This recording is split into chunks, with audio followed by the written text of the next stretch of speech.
But I think one of the biggest lies that we're told as women is that you can have it all. I don't think you can have it all at the same time. I think you can have it all in different periods of your life.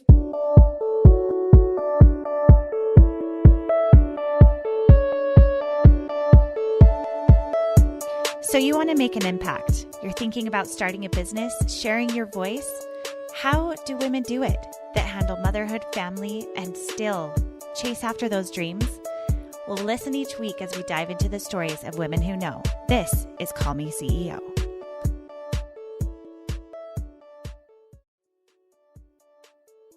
Vaginal health is human health, and that's what Daye is all about. And today we are talking with the owner, Valentina Milanova, who is the CEO of a product that is changing the face of gynecological care for women. Let's dive in.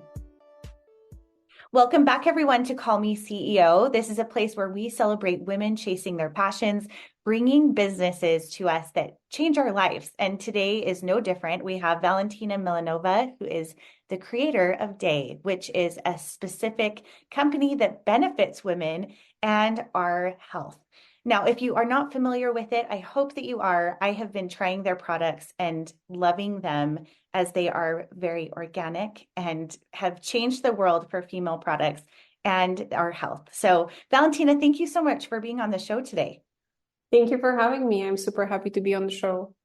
Yeah, so I am curious, just as a welcome introduction, please tell our audience who you are, where you live, a little bit about your background. Sure. So I'm the founder of Daye, and we are a gynecological health platform that aims to transform the experience of vaginal, menstrual, and hormonal health. We believe that gynecological health is human health, and we deserve higher standards in the care that we receive when we look after our bodies. So in brief, what Daye is doing is we're investing heavily in clinical research for the development of new medical devices and new diagnostic devices. And we have two main areas of focus, two big taboo topics in gynae health. The first one being menstrual pain, and the second one being vaginal infections. My background is in law, economics, and public health. I started the company in 2017 after working in think tanks and early stage venture capital in London. Now I split my time between London, which is where we have one of our offices, Bulgaria, which is where I'm from and where we do a lot of our work at Daye, and the US. We're expanding to the US now on the back of our FDA approval, which we received in the summer of 2023. So I'm very excited to be spending a bit more time in the US as well. Oh, that's amazing. Well, congrats on getting that FDA approval. I feel like the US is a little bit lacking as far as the guidelines that our food and our products have to go through. I know that when I've traveled to other countries, there are a lot of ingredients that aren't even allowed in the food that we have here in America. So I really appreciate when countries outside of America bring us even superior things than what we're used to here in America, which I think is definitely the case with Daye. Yeah, I think the FDA actually has some of the most stringent standards when it comes to period care products. So it's a bit different, I guess, in that particular sense. In Europe and the United Kingdom, for some reason, tampons are not considered medical devices, even though they go inside the human body. The FDA at least considers tampons as medical devices, but the standards, I believe, for tampon manufacturing should really be higher. So the FDA, for example, only requires you to do a microbiological analysis of your products once upon submission for your 510K, which is a type of FDA approval. And I wish that we had higher standards in period care manufacturing. I know there's a few organizations out of Northern Europe which are trying to create an ISO standard for period care. But at present, there are no real guidelines in the US or the UK or Europe on how to safely manufacture tampons, which is why they're not manufactured in clean rooms. They're not sanitized. There's no real control over the supply chain. There's no disclosure of the ingredients that go inside of tampons. So America's a leader. Okay, so we're doing good in this case. Okay. Yes, yeah. Well, that's good to hear. I actually have a friend who recently suffered from toxic shock and had to go to the hospital. She had forgotten that she had had a tampon in, and had to go visit. And I think what's really interesting about this topic is that toxic shock syndrome is a very real effect that can come from wearing a tampon for too long. But it's not talked about very much. And so I'm curious to hear what your professional opinion is on that, how safe it is to have a tampon in, for how long. And I mean, it's coming to the pro here. So tell us about that. So one of the biggest misconceptions about toxic shock syndrome is that it's only tampons that cause it. But in fact, items like period cups actually further increase your risk of toxic shock syndrome. Really? And using pads as well as period pants can also cause toxic shock syndrome. So that's one of the first myths that I like to speak about, because the reason why we have such a focus on tampons and toxic shock syndrome is because in the 80s, there was a tampon product which was introduced to market, which was designed to be super absorbent. So it was designed to be a tampon that you wear for multiple days rather than just for a few hours. And this super absorbent tampon led to an epidemic of toxic shock syndrome. And that's when the FDA issued guidelines around absorbency for tampons and how frequently you should change them. And that's when we started issuing warnings about tampons and toxic shock syndrome. But as a result of this focus on tampons, we haven't necessarily educated people about other period care products that can also cause TSS, which means that if you're having TSS-like symptoms, but you're wearing a pad or you're wearing a moon cup, you might not think to take yourself to the emergency room. And it's really, so toxic shock syndrome is very rare. So you're very unlikely to have toxic shock syndrome. However, for the people that do have it, it can be potentially fatal, and it can also result in the loss of a limb. So it is a very, very serious condition. We do need to take it seriously. We need to provide the right levels of education and accurate information for people to be safe. And we also need to increase the standards in the manufacturing of period care products. So moon cups, period pants, pads, tampons, they're not sanitized. This means that they don't undergo a process of cleaning or removing pathogens, which might be on their surface, before they're then sent to the consumer for use. What we've done at Daye in our tampon manufacturing process to mitigate the risk of toxic shock syndrome as much as possible is we've introduced an additional step. Once our products are in their final packaging, they go through gamma rays, which is the same technology that's used to sanitize surgical tools and other items that go inside the body. And in this way, we can guarantee that the tampon that you use in its final packaging does not contain staph and strep, which are the pathogens that cause toxic shock syndrome. So you're not inserting the pathogens that cause toxic shock syndrome in your vagina when you use sanitized products. But that's not an industry requirement, and no one does it. And it's something that I feel really passionately about sharing more information on, because sanitization is not a very expensive process. It doesn't significantly contribute to the final product becoming more costly, and it's not overly operationally complex. It is a widely available technology that has been known to be safe for decades.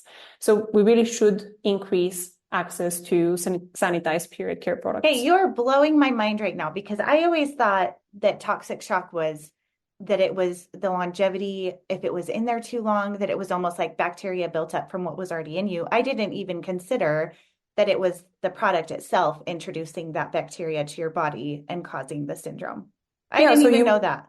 You might already have the bacteria. That's true. Some people already have the bacteria, but staph and strep are not very common infections for people to have.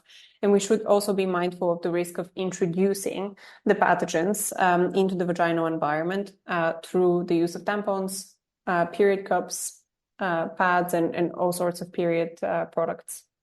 Oh my goodness. Well, I just learned something. I don't know, for those of you listening, I'm like, raise your hand. Did you know this? Because I feel like that's something that I have never even heard before. I've never even considered the process of sanitation that the product goes through. I just assume, oh, this is clean. It's brand new. It was, never been used before. So that's really interesting. So Daye goes through that extra step so that it decreases the chance of that infection, which all day long, I would never want my own daughter to use something different, knowing that now. Like, that is incredible. Yeah, I mean, we know, because it's in the media, we know that sometimes period care manufacturers have to withdraw batches of their products because of microbial contamination. So we know that this does happen. The other thing that we need to be aware of when it comes to tampon manufacturing is because tampons are not considered medical devices, and in the US, they're considered a low-class medical device. There's no requirement to produce them in a clean room, which means that, you can produce them in an open-air facility. There's no requirement for your production operators to be wearing protective clothing. And this is another thing that we've changed in our production facility. We manufacture in an ISO 7 certified clean room, and our production operators wear full body protective gear, which means that they're not introducing pathogens, which can then enter into the vaginal canal. And toxic shock syndrome is one risk. Another thing that we need to be aware of is the increased risk of vaginal infections like bacterial vaginosis, yeast infections, again, from introducing pathogens from the outside world into the vaginal microbiota through the use of internal period care products like tampons, etc. So it's not just the risk of toxic shock syndrome that we need to be mindful of, it's the risk of vaginal infections more broadly. Yeah. Well, that makes a lot of sense. I feel like I jumped us way ahead, and I apologize for that, but that is top of mind because of an experience my friend had recently. But can we back up to how you got into feminine care and these products? And I mean, from your educational background, it wouldn't necessarily lean that way that, and now you're going to go into gynecological products, So tell us, how did that happen? How did your passion lean into creating these products? I say my passion for gynecological health stems from my personal experiences with women's health issues. I started my first period really young. I was 9, and that was too early for anyone to have had a conversation with me about what to expect and the changes that my body was going to go through. So I assumed that what I was experiencing wasn't a period, but some kind of a disease and an illness that I had to keep secret. Later on, I started having really painful periods. So I got placed on oral hormonal contraception, which is still our main line of treatment for period pain. I was really young. I was 11 when I got placed on hormonal contraception. Wow. Because this is the main tool that we have available to us for treating period pain. Even though it wasn't designed to treat period pain, it is very effective in some patients, but in other patients, there are side effects. And this is what happened to me. So due to the early exposure to synthetic hormones, I developed ovarian disease and ovarian cysts, which had to be operated on. And the entire experience of my gynecological health from a really early age made me feel incredibly disempowered and out of control.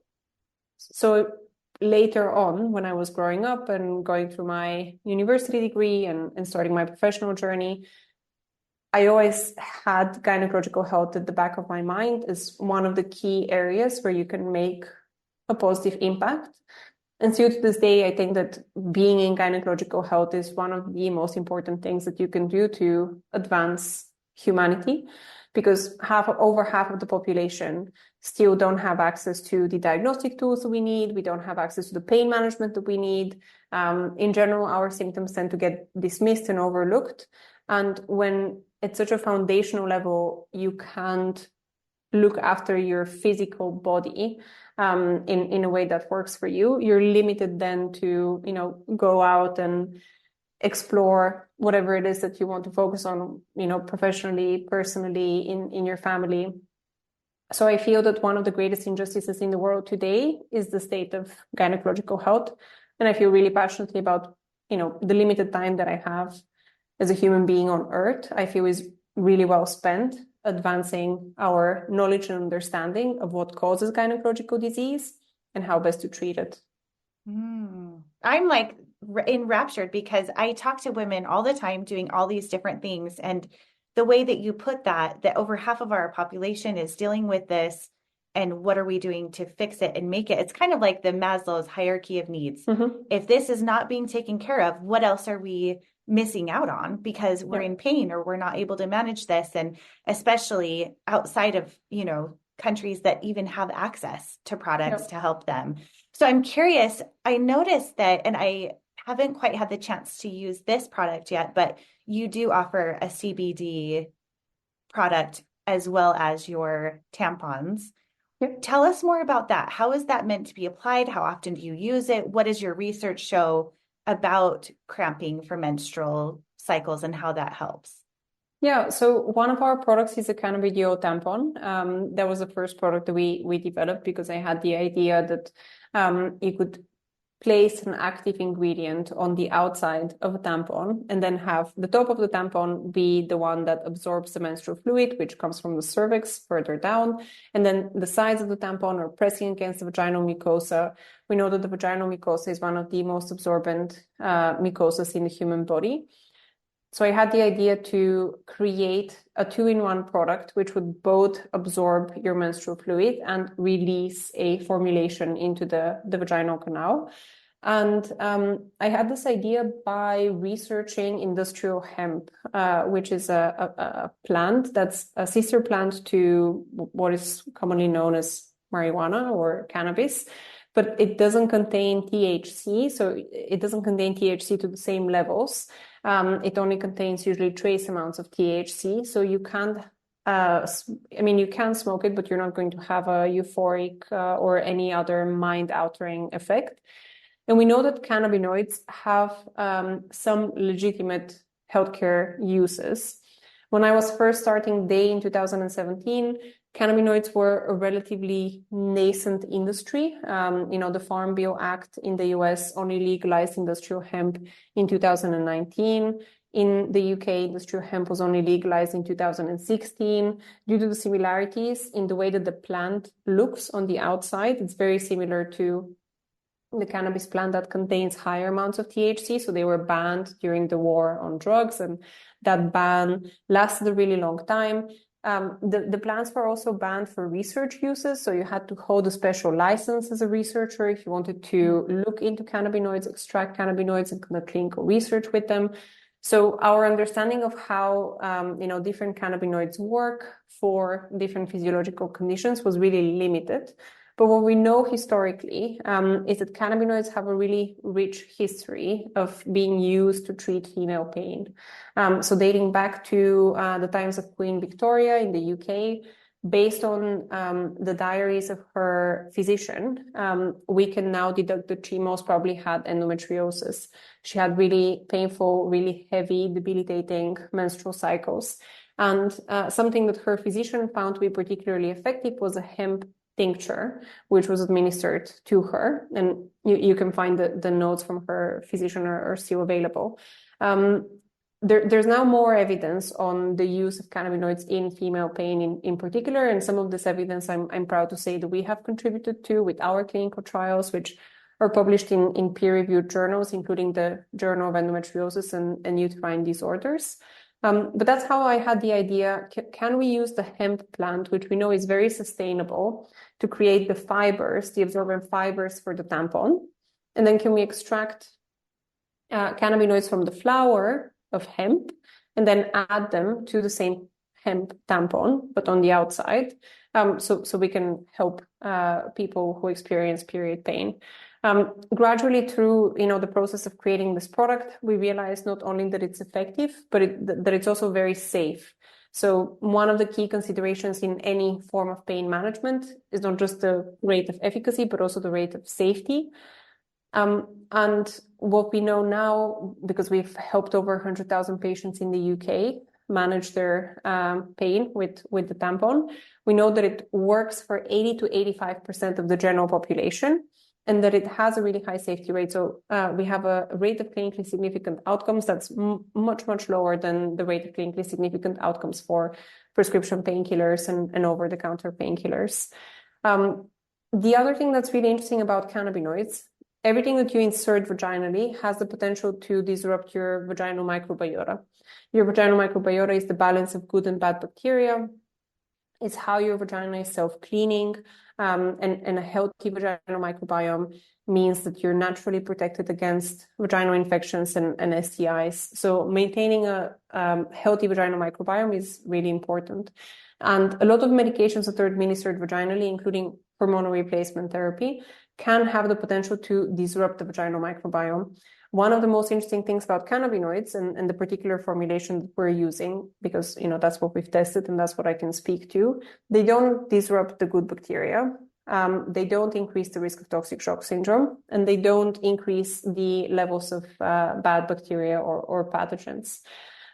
So yes, this is one of our products. That's amazing. So not all of your tampons have that added layer. That's only some of them, correct? We also have a nude tampon, which is our organic cotton tampon, which comes with a sleeve that protects the absorbent fibers of the tampon so that they don't stay inside your vagina. Tampon fiber shedding is another common issue with tampon products that is not spoken about sufficiently. Whether you're using organic tampons or non-organic tampons, they have a high likelihood of shedding pieces of fiber from the absorbent core, which then gradually build up and stay inside your vaginal canal, where they become the perfect breeding ground for bacteria and infections. Which is why, anecdotally, we know that a lot of people experience vaginal infections after their cycle, after they've used tampons or other insertable period care products. But yes, we have a new tampon which comes with this protective sleeve. It's sanitized to reduce the risk of toxic shock syndrome and vaginal infections. It comes with a flushable tampon wrapper, which means that we reduce plastic waste. That's cool. And that it's easy for you to just dispose of your packaging if you're, at a place that doesn't have a bin.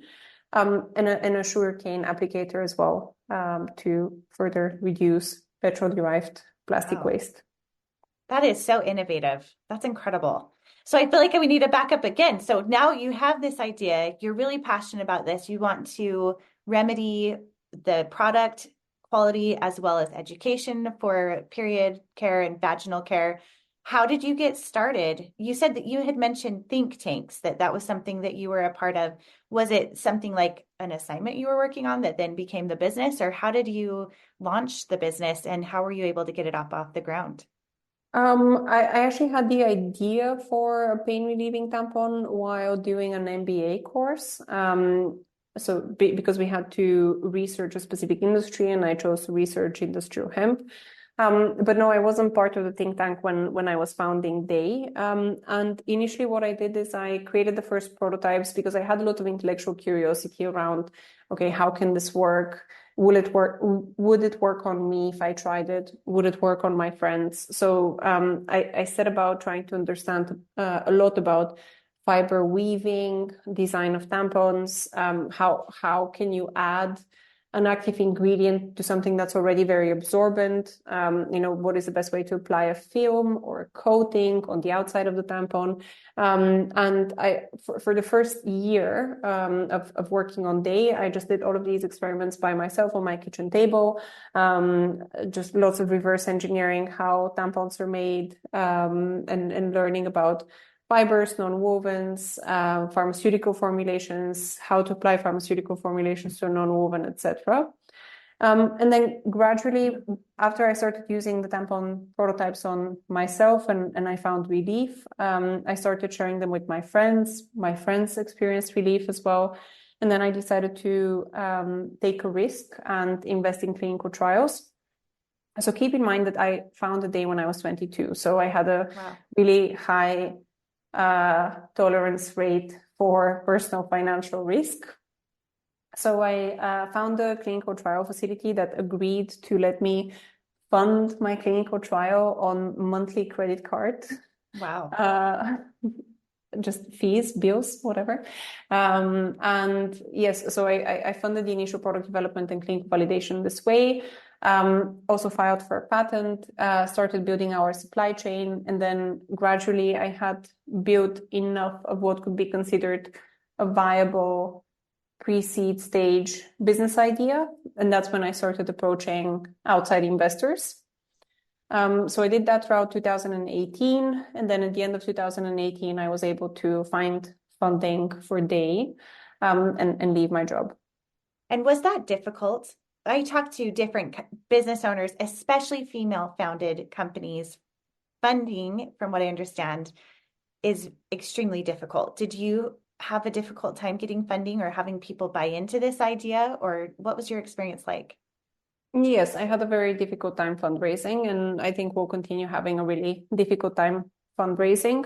The statistics speak for themselves. Less than 2% of venture capital, which is a private form of capital investment for startups, goes to female-founded companies. Less than 1% of public funding goes to gynecological health. Less than 1% of private funding goes to gynecological health. So in terms of the pools of capital that are available for a female-founded gynecological health company, they're very small. In addition to this, there is usually a certain type of founder persona that tends to get funding. And in most cases, those are people that went to Ivy League schools or other prestigious universities in Europe. They're people that work in consulting, and they're people that, have a lot of connections with the finance industry. I'm neither of these things. I'm an Eastern European immigrant. So I don't necessarily fit the bill of this is a fundable founder. But I feel really passionate about the work that we're doing, and I feel really passionate about ensuring that we have enough resources to invest in the research that we need in order to create the products that are necessary in the world today. So I'm sure we'll always find a way. Yeah. Oh my gosh, you have so much gumption. I'm like so inspired by you.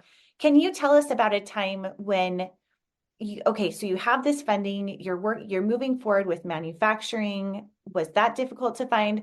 Can you tell us about roadblocks or stumbling blocks that you got through before you were able to distribute it? Yeah, manufacturing was a really key hurdle. I didn't initially expect that we were going to have to do manufacturing in-house. I thought that we were going to be able to find an outside external manufacturer to work with and just partner with them. But tampon manufacturing is one of the last greatly monopolized industries out there, and everyone uses the same machines in the same facility, and there's very little interest in doing things differently or changing up production flows because tampons are a low gross margin product. And in general, consumers want to keep tampon prices as low as possible. So there's no room for sustainability improvements, performance improvements, material science innovation. So when I was first fundraising, I didn't realize that we were going to have to bring manufacturing in-house. And that was a key hurdle for us and continues to be a really big pain point within the business. We're really fortunate now to have an incredible team of design engineers, female design engineers who are very passionate about the work that we're doing and are just incredibly talented. But in 2019, when we first set about creating a pilot manufacturing facility, it was me and two other people in the business. Neither of us had any background in design engineering or machine automation or manufacturing. And we didn't hold a lot of credibility in design engineering circles, which similarly to, the VC environment, which is a private members club, design engineering is a private members club. So it was really hard to convince design engineers to try and work with us and to try and help advance Daye's mission. But we now have a semi-automated facility in Bulgaria, which is where I'm from. We're manufacturing our products and we're continuously developing new machines and new manufacturing methodologies. So things are working now, but this was one of the biggest pain points within the company's history.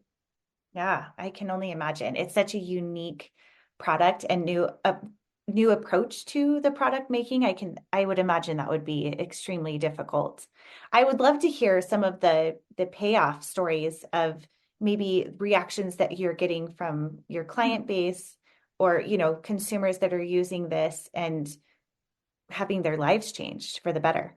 Yeah, if I'm ever having a moment of doubt or if I'm ever feeling particularly tired or just questioning my life choices, I love to go on our Trustpilot reviews page or to read some of the feedback from clinical trials or post-market surveillance. And the stories are just so inspiring and fill my heart with joy. We often get asked, where was this 20 years ago? Why did I spend the last 30 years in pain? People share that they're finally able to get out of bed when they're on their period, to stop using prescription painkillers, or to stop taking too many over-the-counter painkillers. We also have a diagnostic tampon that we developed last year, which enables people to get screened for vaginal infections and sexually transmitted infections from the comfort of their home. So we get a lot of feedback of, I'm finally able to understand the root cause of these persistent vaginal symptoms that I've been having. Recently, we had this super sad and painful customer story where one of our customers had what she and her doctor thought for a very long time was bacterial vaginosis for 10 years. Just it keeps coming back, and her sex life's massively impacted. So explain that a little bit more, because could you say what the condition is and what the symptoms are, just so if people aren't familiar? Yeah, so bacterial vaginosis is a vaginal infection. It's very common. About 1 in 5 women will have it at some point in their life. It's perfectly treatable with antibiotics or antifungals. And it causes burning, itching, swelling of the vulva, an unusual smell, painful sex, painful urination, abdominal pain, pelvic pain, and it can really be a debilitating condition. But this customer of ours, turns out, actually had a different pathogen that was causing similar symptoms. She had ureaplasma, not bacterial vaginosis. So what was happening to her, for 10 years, because most doctors, when they see a vaginal infection, they think, oh, it's a yeast infection or it's bacterial vaginosis, because those are the most common ones. And until COVID, PCR testing was really expensive. So we couldn't affordably screen the vaginal microbiome of patients to identify the exact pathogen that's causing their symptoms. Now, after COVID, these technologies are a lot more affordable. So companies like Daye can bring them to patients. And this customer, for 10 years, couldn't have sex, couldn't exercise. At some point, her symptoms became so bad she couldn't walk. And she kept being dismissed by different physicians who said, oh, it's in your head, you're making it up, it's not that bad. She kept being overprescribed antibiotics for bacterial vaginosis, even though she didn't have it. And her last doctor's appointment, her physician gave her antidepressants for her vaginal infection because he was convinced that she was making it up and that she was just depressed. And then, she got screened with Daye. She found out the pathogen that was causing her symptoms. She obtained treatment, and now she's symptom-free. Her partner is symptom-free, and she has, her entire life back. Oh, my word. That's incredible. Now, when you say bacteria vaginosis, I think that's what we would call a UTI, or a urinary tract infection. Same or different? It's a different. So urinary tract infection is in your urethra. Okay. I just didn't, which I get, but I'm like, I don't know that I've ever heard it called bacteria vaginosis. I'm not familiar with that term. You may have heard it as BV. Okay. A BV infection. Yeah, that's probably okay. Well, that makes a lot of sense. Oh my gosh. I cannot believe. And what makes me really upset is that females are not believed in so many different circumstances, and that it's seen as something emotional when it's very physical. So to take away that autonomy of us knowing our own bodies and looking for answers, not being able to find them or be believed, that is so degrading. So the fact that your products can help women to feel that control of knowing and having access to answers is incredible. Yeah, you can't manifest a vaginal infection, you either have it or you don't. And no one enjoys being dragged from one doctor's office to the next seeking answers. This whole idea that women are so attention hungry that, we're all hypochondriacs and hysterics, and we love to go to doctor's offices for the fun of it. This whole myth needs to be debunked. Amen. Say it louder for those in the back. I just got actually done reading a book that I think I'm curious if you've read this, because a lot of it has to do with culture, but also Eastern medicine. And I'm looking it up on Audible, so I don't get it wrong right now, but it's talking about women's health specifically from Chinese culture back in the 16, 1700s.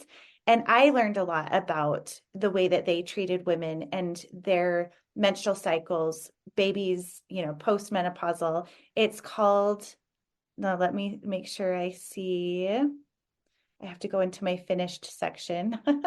It's called Lady Tan's Circle of Women.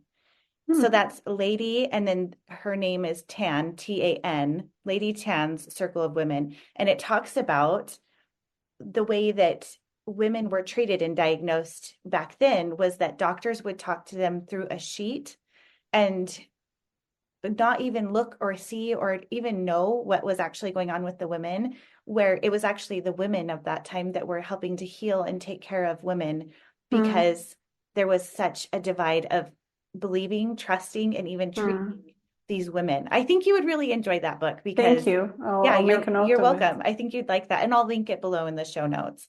So you are empowering so many women. And I know that this is, as you said, you said, I only have so long. Like, what is it that you hope to achieve in the length of your journey? What's next for you and for Daye?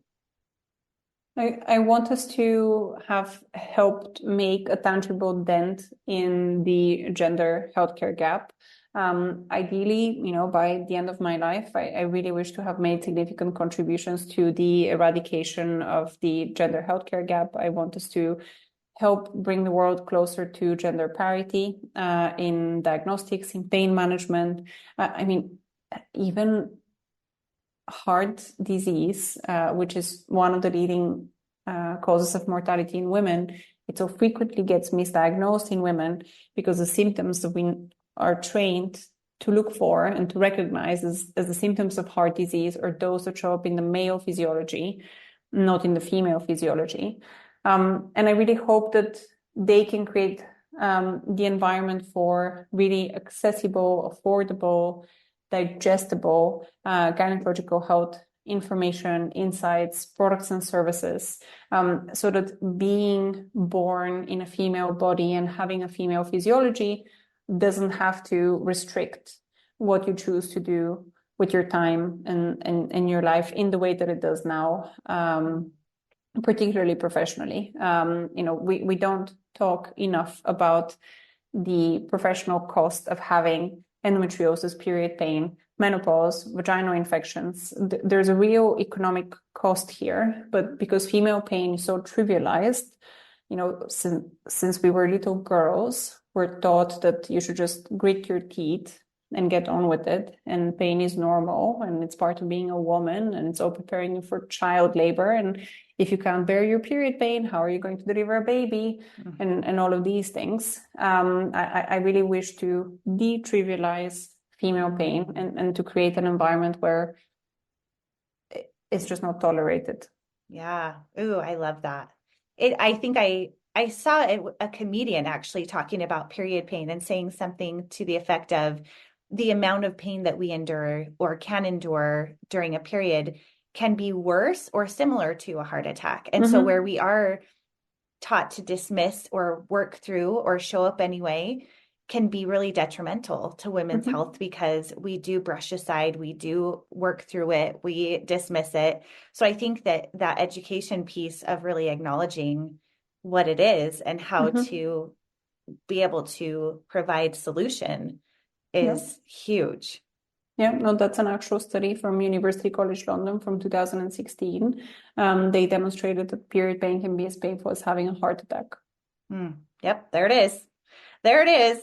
So I'd love to know, as a CEO, my goodness, you are operating a huge, huge company right now. How are you able to manage all of the things, taking care of yourself, as well as building this incredible company?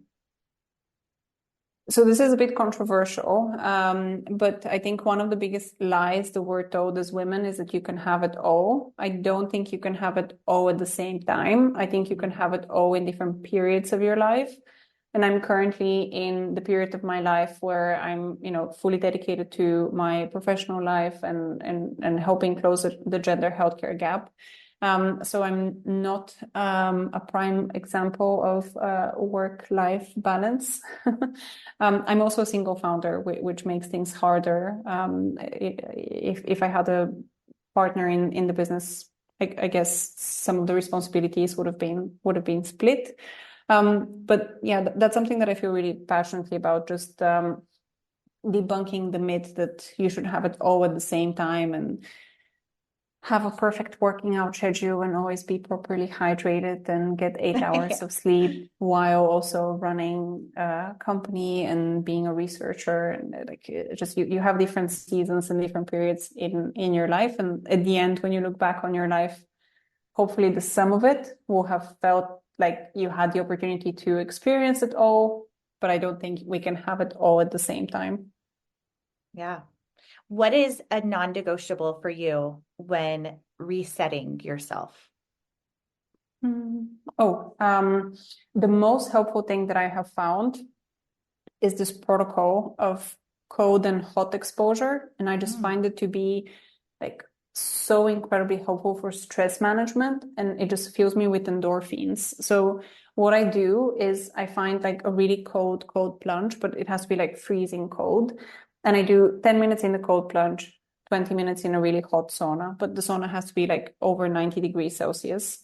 And then I repeat that 4 times. And I feel like someone has taken a microfiber towel and just like polished every single one of my cells. Wow. And mentally, there is a lot of research which shows that exposing your physiology to controlled adversity helps your body deal better with stress. And really cold temperatures and really hot temperatures are exactly that. They're controlled adversity, which then, I try to do that every Saturday. And when I proceed with the rest of my week, I feel like my body and my mind deal better with stress and actual uncontrolled adversity. Yeah, yeah. I heard that from someone too, where they said that they would do a really cold shower in the morning to prove that they can do something really hard, and then the rest of the day seems easy, which I thought was an interesting way of looking at it. So with this cold plunge, do you go someplace that offers that, or do you have it at Yes. your home, or how do No, you facilitate that? on a founder's salary, you can't have a cold plunge in your home. But I try to have a routine, like a wellness routine in every city that I live in, because I have to travel very frequently for work. And something that helps me adapt to the new city and adapt to the change is, I have a gym studio that I like in every city that I go to. I find a hot sauna in every city that I go to, and I try and replicate the routine regardless of where I am in the world. Ooh, I like that. How clever to come up with something like that you can repeat no matter where you are. I think that is key to success, is finding something that's adaptable, but also specific to really fueling you. I love that.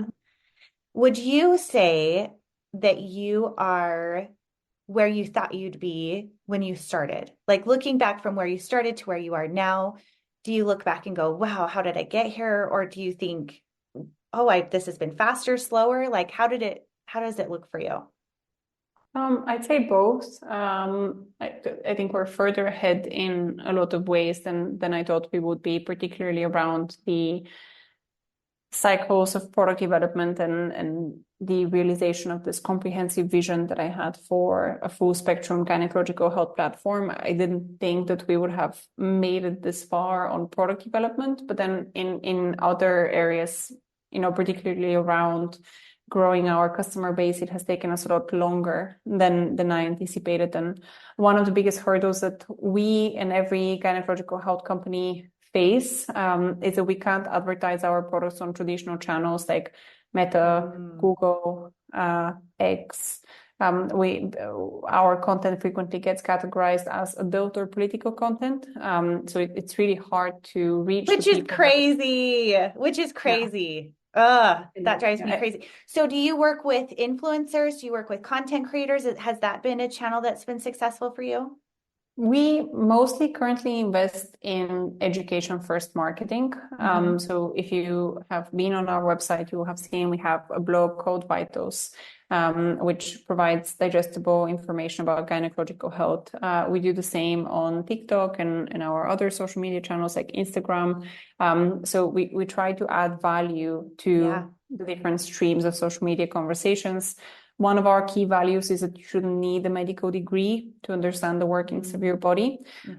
So we feel really strongly that we can contribute to, the social media presence of the world, by providing access to really important facts about, cervical cancer screening or menopause, breastfeeding, the vaginal microbiome, etc., in a really digestible and understandable way. So that's what we're currently mostly focusing on marketing-wise, and organic and word of mouth.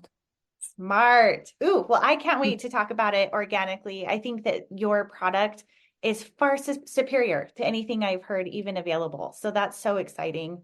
One question that I always end the conversation with in 2024 is, and I didn't prep you, so I hope it's not too hard, but can you think of 3 things that you're either listening to, reading, or watching that you're loving right now? It could be a favorite that you've had forever, or it could be something you're watching or reading or listening to currently. I love these types of questions. Listening to, I love This American Life, the podcast. Yes. What an amazing podcast. Like, I am so grateful that this podcast exists, and I can't wait until every Monday when it gets released. And I recently discovered their entire archive. Like, I love it. Just the radio theater style of it. It's my favorite podcast. And then in terms of something that I'm watching, this is a bit embarrassing, but I recently discovered the series on Netflix called Trial by Media.